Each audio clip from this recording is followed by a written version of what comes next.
Olá, querido professor, tudo bem com você? Eu espero que esteja tudo ótimo. Eu sou Simara Wexler e hoje nós vamos estudar junto a primeira lição do terceiro trimestre da Revistas dos Jovens. Nós vamos estudar sobre os profetas, mais precisamente a vida dos profetas menores. Eles não recebem esse nome por serem menos relevantes que os chamados profetas maiores.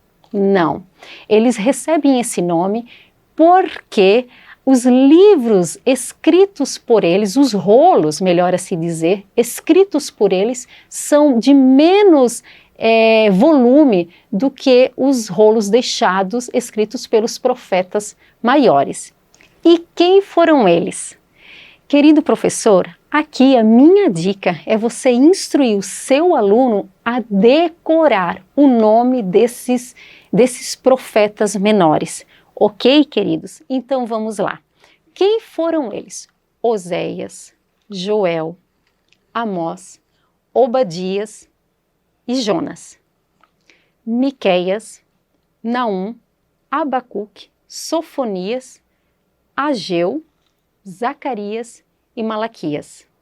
Queridos, eu também não sou muito boa na decoreba, mas eu vou lhe passar uma dica. Na pontinha dos dedos, você pode instruir os seus alunos a colocar a primeira letra de cada nome, porque assim eles vão decorar com maior facilidade. E aqui, querido professor, você pode fazer o seguinte, fazer com que eles, dá uma pequena lição que durante a semana eles venham decorar o nome desses profetas, porque a gente sabe que vai auxiliar e muito na hora de manusear a Bíblia, né, para a gente não ficar catando milho. Então, é bom a gente, pela questão de decorar os nomes dos profetas menores e também para maior agilidade na hora que um pastor vai pregar, né? Abra a Bíblia em tal endereço. Agilidade, ok, querido? E aí, na semana seguinte, você pode perguntar para o seu aluno quem decorou. E aqueles que decoraram, você pode estar dando para eles uma lembrança. Vai ser bem legal essa dica, tá bom, queridos? Então, vamos dar continuidade aqui. A nossa lição, o autor da lição, ele foi muito feliz. A lição ela está muito explicada, ela está muito gostosa de ler, está muito fácil de ser compreendida. Queridos, no tópico 2, o autor da lição, ele escreve algo muito interessante que eu gostaria de estar relendo aqui com você. Vamos lá? O autor diz assim: os profetas atuavam para resgatar os princípios da aliança que Deus, aliança de Deus com seu povo.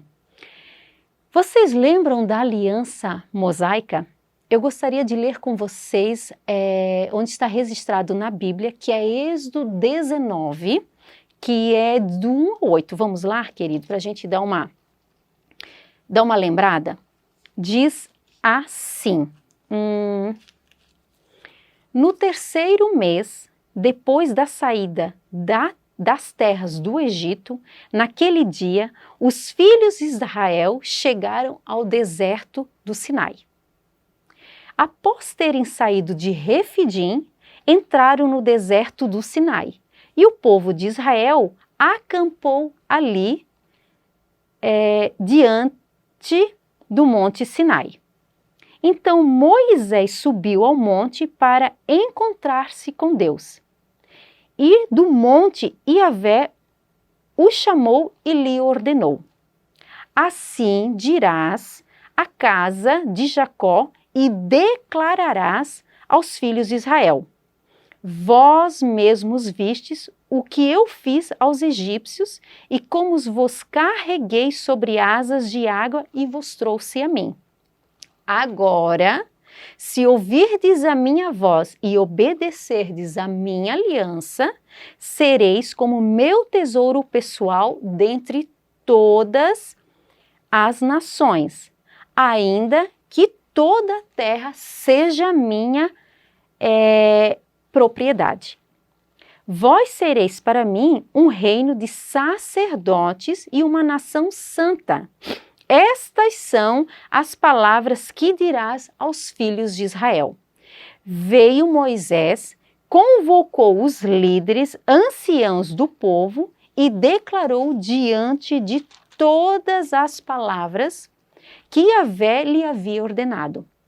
Então, todo o povo afirmou unânime: tudo o que Yahvé mandou, nós faremos. E Moisés declarou diante do Senhor as palavras de resposta do povo.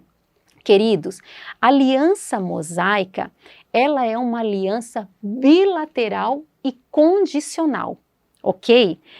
Ela faz referência aos 10 mandamentos e é uma referência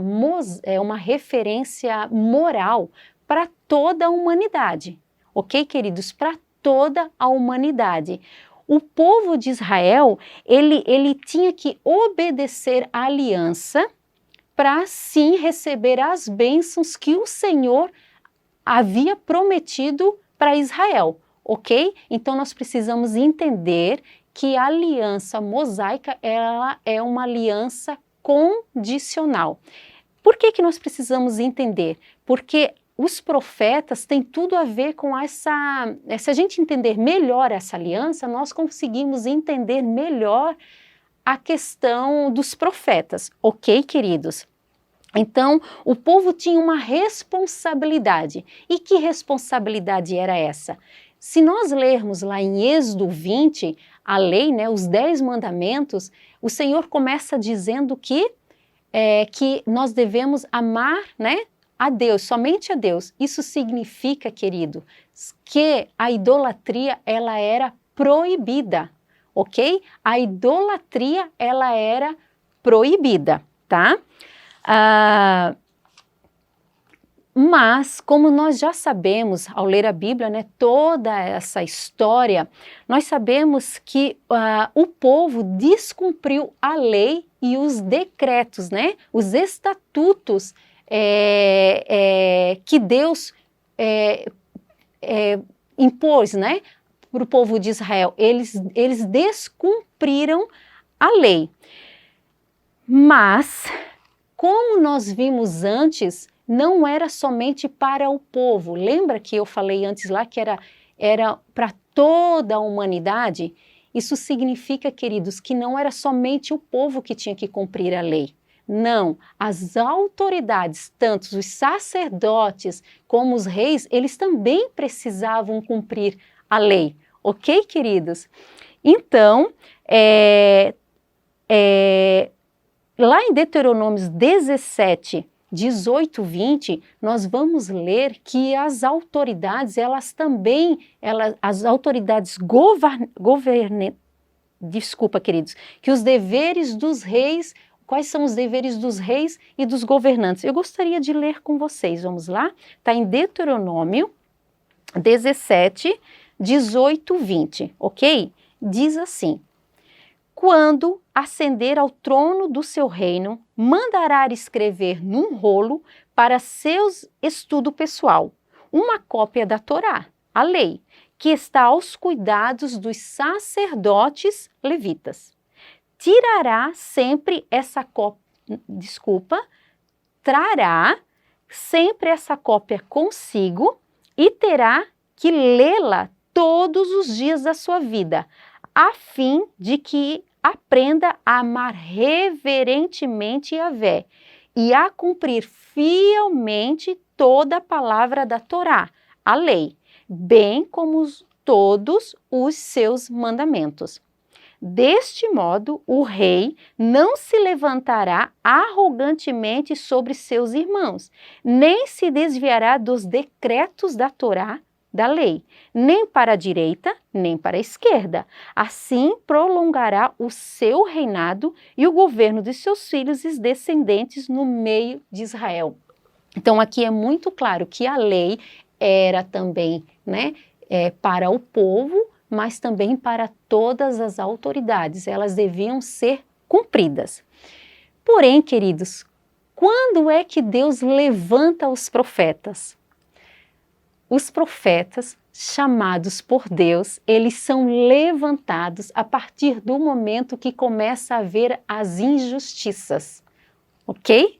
A partir do momento que o povo não cumpre a lei, lembra da aliança mosaica, os profetas são levantados por Deus para denunciar as injustiças, sejam elas do povo como das autoridades. Ok, queridos? E por que os reis e os sacerdotes, eles também precisavam cumprir a lei? Porque eles eram um exemplo para todo o povo.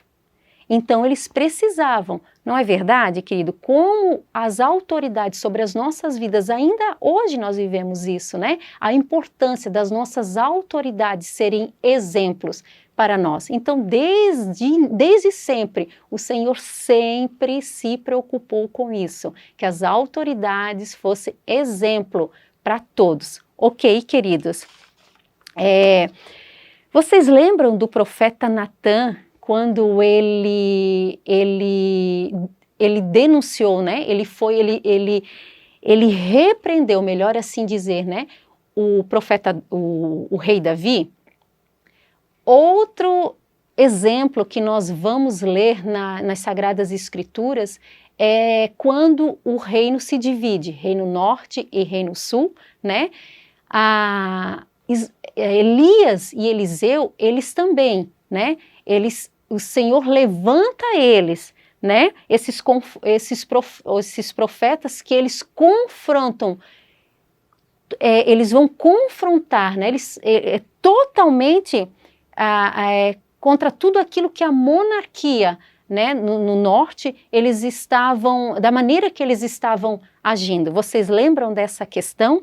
Então, no Reino Sul, queridos, também não foi diferente, né?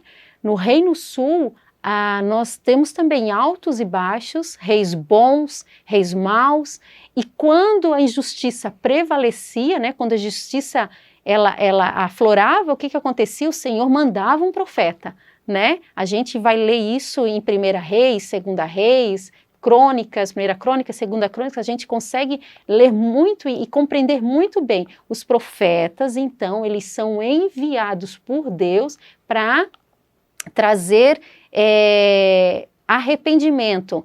E eles sempre vinham com essa mensagem, né, de arrependimento.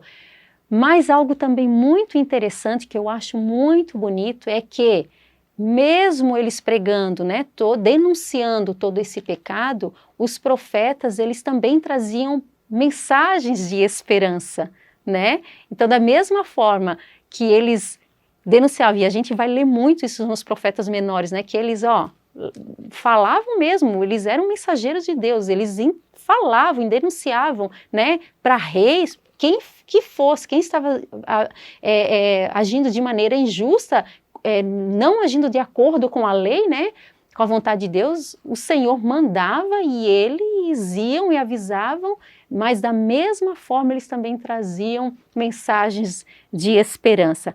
Ok, queridos? Uma coisa aqui que eu lembrei que eu acho bem importante, eu não sei você, professor, mas eu digo isso porque eu já passei por isso, né? Que quando a gente fala no Reino Norte e no Reino Sul, às vezes é um pouco difícil a gente entender Reino Norte, Israel, Reino Sul, Judá. Então eu vou te dar aqui uma dica bem importante, bem bacana, para você passar para os seus alunos. Reino Sul, Judá.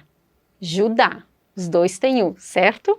Reino Norte, R, tem a letrinha R aí, Israel, ok? Então, Reino Sul, Judá, olha os dois U aí, Norte, Israel, olha os R's aí. Outra dica, tá? Eu digo isso porque eu já passei,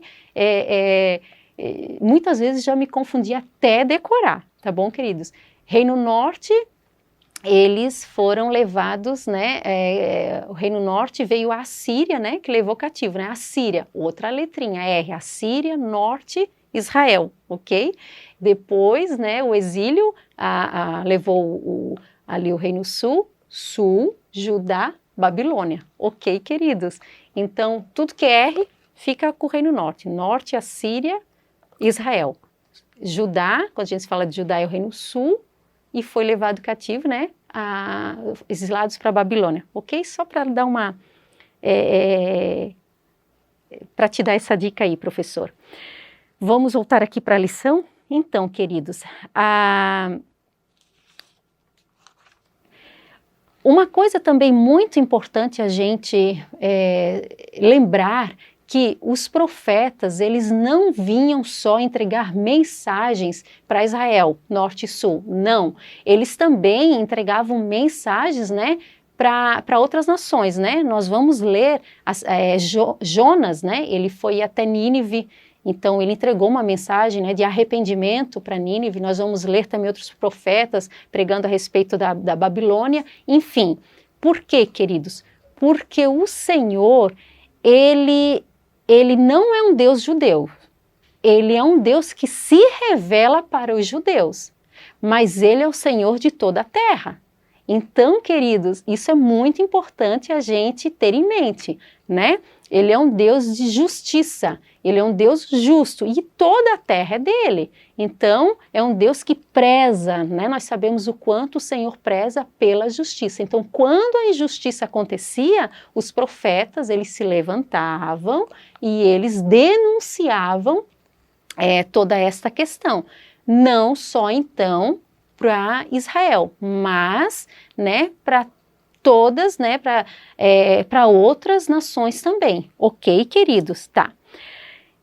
Agora, eu gostaria de falar algo para vocês que também já está muito bem escrito na nossa lição, né?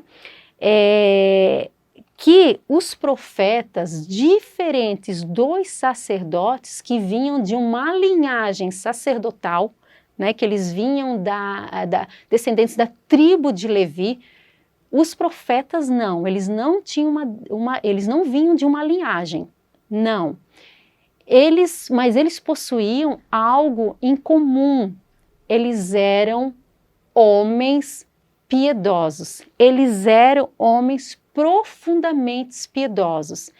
Então, queridos, isso é muito legal a gente também entender.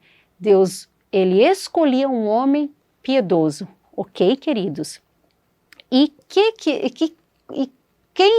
como eram esses homens piedosos? Eu escrevi algo aqui que eu gostaria de ler para vocês, que eu acho que vai ficar bem simplificado.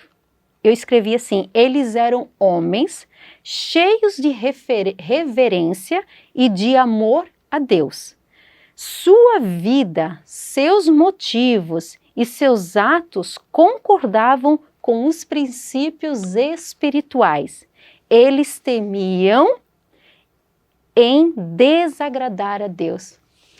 Eles possuíam compromisso com a justiça e com a verdade. Olha que bonito isso. Eles eram homens piedosos, profetas. Eles possuíam compromisso com a justiça e com a verdade. Queridos, essa lição, como eu já falei no início, né, ela é uma lição que está muito gostosa. Eu estudando ela, eu aprendi muito, né? E a primeira lição, ela é mais ela dá uma pincelada, né? Ela é mais um geralzão de tudo, ela dá vai abrir, né, para a gente entender melhor o que são os profetas, para nós entrarmos agora, para estudarmos as mensagens dos profetas, que são aqueles 12 profetas que você vai dar essa dica aí para o seu aluno decorar. Ok, queridos? Por hoje é só, muito breve, mas eu acredito que valeu a pena, né? E é isso, querido. Agradeço a sua companhia e nos vemos no próximo, ok? Obrigada, até mais, tchau, tchau.